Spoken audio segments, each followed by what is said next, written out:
About 5 years ago, an intriguing story unfolded before my eyes.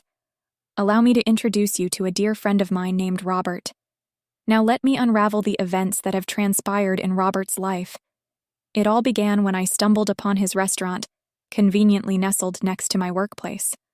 Naturally, I found myself frequenting his establishment during every break, satisfying my hunger pangs.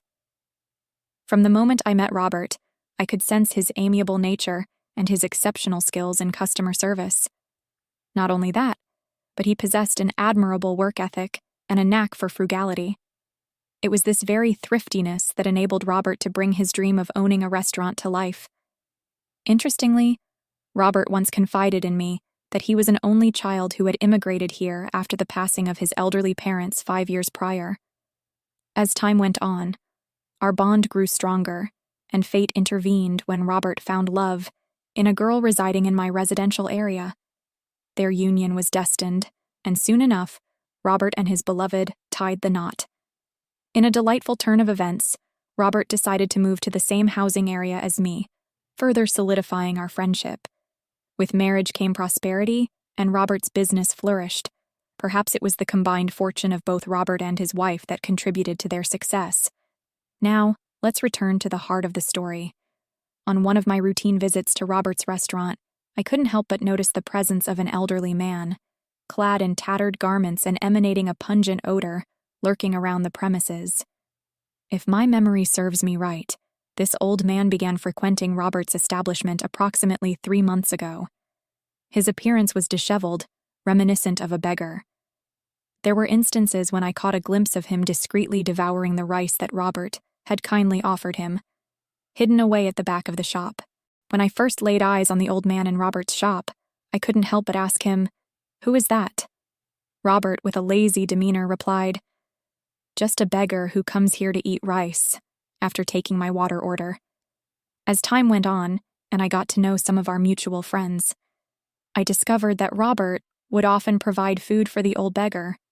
It became a regular occurrence, with the beggar showing up every 2 days to enjoy a meal at the back of Robert's shop. This routine continued for a whole year, and every time I visited, the beggar was always there. However, I never scolded or spoke to the beggar myself.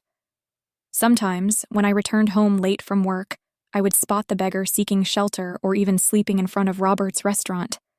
One day, as I entered Robert's establishment, I made a beeline for the restroom located at the back of the shop.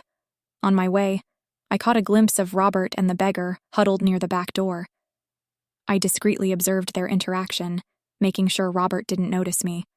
In Robert's hand, he held a plate of rice, which he then placed on the ground, before nudging it towards the beggar with his foot. Witnessing this, I was taken aback by how Robert treated the old beggar. A sense of regret washed over me, as I believed that regardless of someone's circumstances, they should never be treated in such a degrading manner, like having their food pushed towards them with a foot. The way Robert interacts with the elderly beggar is reminiscent of how one would care for a cat or a dog.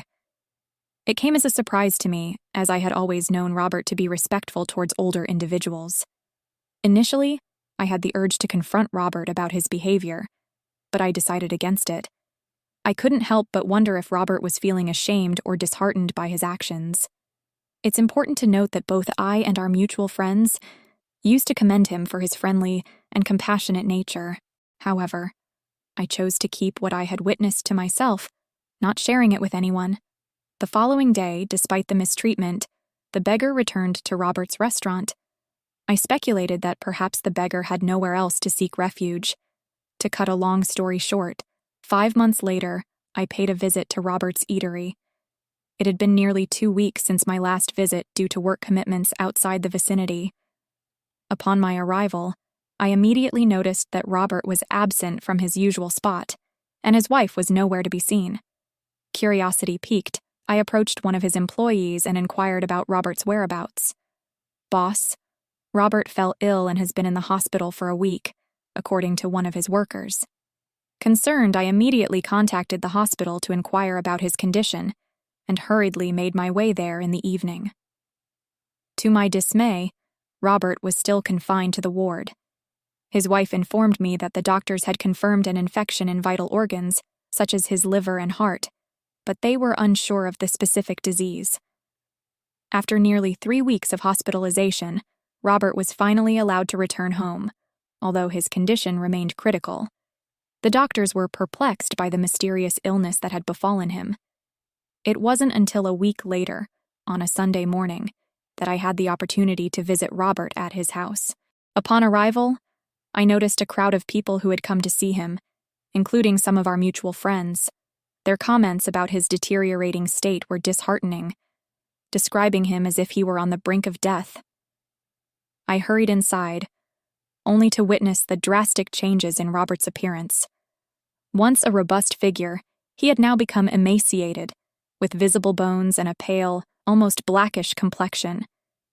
His eyes seemed to bulge out, reflecting the pain he was experiencing. The most distressing part was hearing him moan in agony whenever someone touched him, constantly complaining about the excruciating pain. It was evident that Robert was suffering from intense discomfort, often experiencing bouts of feverish heat. This had been his daily reality since returning home. Throughout the week, he had been unable to eat rice or porridge due to scabs and pus inside his mouth, resulting in an unpleasant odor when in close proximity. It was a heart-wrenching sight to witness Robert's desperation when he fell ill. In his moments of weakness, he would reach out to his father, calling out to him with a trembling voice. "Dad, Dad, please forgive me," he would moan, his words intermingled with the agonizing cries of pain. On a fateful day, a pastor happened to visit, and he posed a question that struck a chord with Robert's wife. "Does your husband have a father?" he asked, to which she replied through her tears. "My husband always believed he was an orphan." However, in the midst of his deteriorating condition, Robert found the strength to speak up. "Please find the beggar who frequents our shop. He is my father," he pleaded, his voice filled with anguish. Robert insisted that the beggar was his father, leaving his friends and wife stunned by this revelation. Determined to fulfill Robert's wish, the pastor urged everyone to locate the old man. Those who knew the beggar hurriedly set off on a search, and after an hour they returned with him, covered in dirt and grime. As soon as Robert caught sight of his father, he erupted into a frenzy of screams and pleas for forgiveness. The atmosphere grew heavy with sorrow, and tears flowed freely from the eyes of many, including my own. The pastor, in an attempt to bring solace, implored the old man, "Please forgive him. Let your child find peace. Otherwise, he will continue to suffer like this." Despite his initial silence, Robert's father eventually nodded, granting forgiveness for his son's actions. It was approximately 30 minutes later when I noticed that Robert's condition was deteriorating rapidly. His chest began to convulse violently, as if struggling for breath. His mouth hung open, resembling a fish gasping for air on dry land. After what seemed like an eternity, Robert passed away at the young age of around 35 years old. The following day, preparations were made for his funeral. The process of washing and preserving his body went smoothly, until an unexpected incident occurred as they attempted to carry his lifeless form out of the house. Astonishingly, Robert's body could not fit through the front door. The residents who were responsible for carrying him out expressed their frustration, claiming that the door felt unusually narrow. Despite their repeated attempts, the door stubbornly refused to accommodate the body. The witnesses of this peculiar event were left bewildered and deeply disturbed.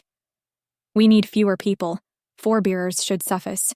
Perhaps the door won't be so tight then," one of the helpers exclaimed.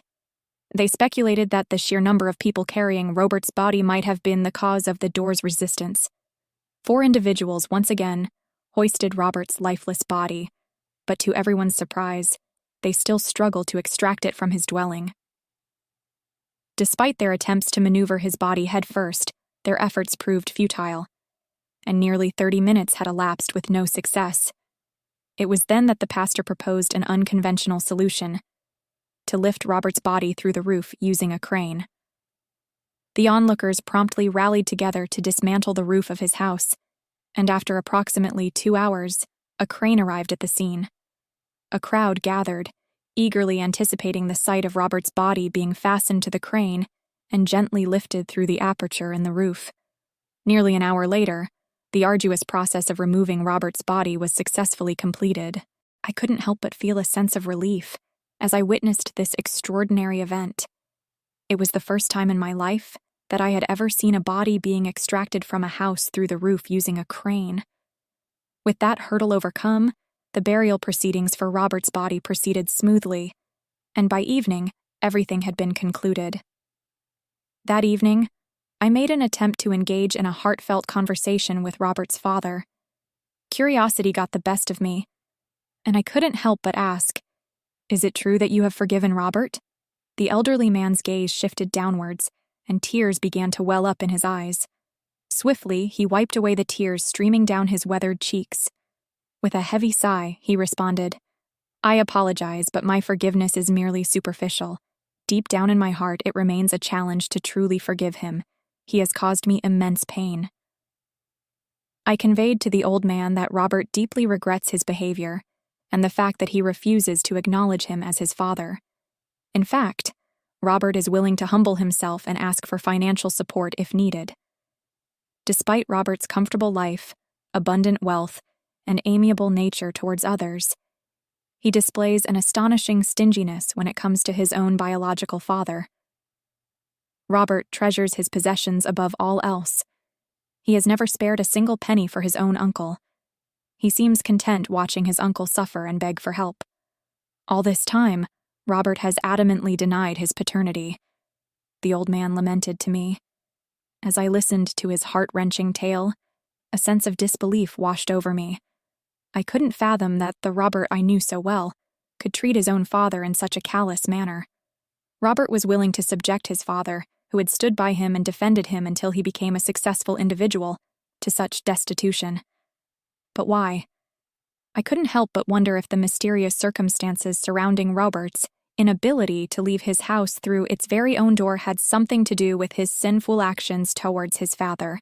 It seemed that Robert's insatiable love for material possessions had driven him to disregard his own flesh and blood, leaving his biological father to suffer in poverty and resort to begging. Parents play a pivotal role in shaping our lives and nurturing us into the individuals we become. From the moment we are born, they selflessly dedicate their time, energy, and resources to ensure our well-being and happiness. They sacrifice their own needs and desires to provide us with a comfortable and secure upbringing.